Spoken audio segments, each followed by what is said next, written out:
Brian, here's what we got for your headline and for your story. Headline: New condo boom feeds off short-term rentals. In first couple graphs, condominiums purposely built for short-term rentals were established in Miami just a few years ago, but they've swiftly become a huge part of the new condo construction boom, capitalizing on the popularity of home sharing services such like Airbnb. Short-term rental condos don't have the typical rental restrictions of most condo buildings in South Florida. They provide a unit owner with the flexibility to rent the condo for as many days a year as they want, or stay there themselves if they feel like it. These projects are a mix between homes, apartments, and hotels, all the discretion of their owners. Brian, why don't you give us some context? A lot of the condos being proposed in Miami, I noticed, for short-term rentals.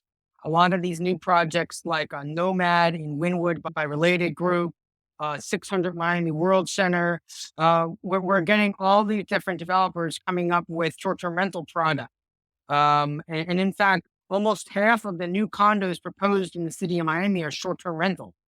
And again, this is a very new concept.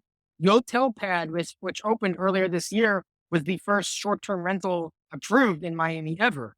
So with that done officially this way, So this is a very new product that's getting a tremendous amount of investment, and a lot of them sold out quickly. Like you look at the 11 project, that sold out with, in less than 6 months. And so they're doing more. So I think definitely on the sales perspective, it's doing well, but there's also questions in how successful will they be when they actually open? How good of investment are they? And that's where I tried to kind of get into the weeds and try and figure that out. Got it. Brian, quick question for the audience. The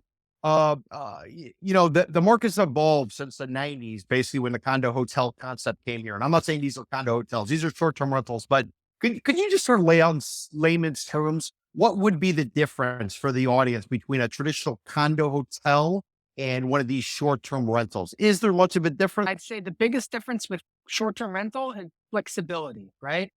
In a condo hotel, the owner is not supposed to live there. The owner basically has to rent it out as a hotel. Maybe if you can stay there, you have to book and reserve your time. When it's not being booked by the hotel, you can't make it your permanent residence. You can't rent it out on a yearly basis. And usually when you rent it, you have to rent it through the company that owns the hotel management platform. A company will own the common area of the hotel, the front desk, and you have to rent it through them and list it through them, basically. And they will set all the rules and they will manage it. Now, in a short-term rental, you can choose to live there if you want. You can make it your full-time permanent residence. Or you can be a snowbird and live there for 6 months of one day and move your tax-paying residence from New York to Florida. And when you're not there, rent it out. Or if you choose to rent it, you could rent it for a full year, or you could put it on Airbnb and rent it every day, or you could rent it by month. So it gives you tremendous flexibility. And in most of these buildings, you don't have to rent it through a specific platform.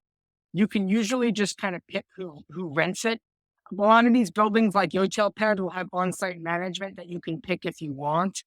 And they will do a lot of the checking people in and out and cleaning. There'll be a fee for all that, but you don't have to do it. You can also hire a real estate agent or another company and they'll manage it for you. So there is more freedom and flexibility, but also unlike a condo hotel, the prices are not always disclosed up front. So a condo hotel is sold, regulated by the SEC. They kind of have to estimate what our charges are going to be. Short-term rental, because it's more flexible. They don't really have an answer when I ask, well, how much, if I rent it, how much do I have to pay?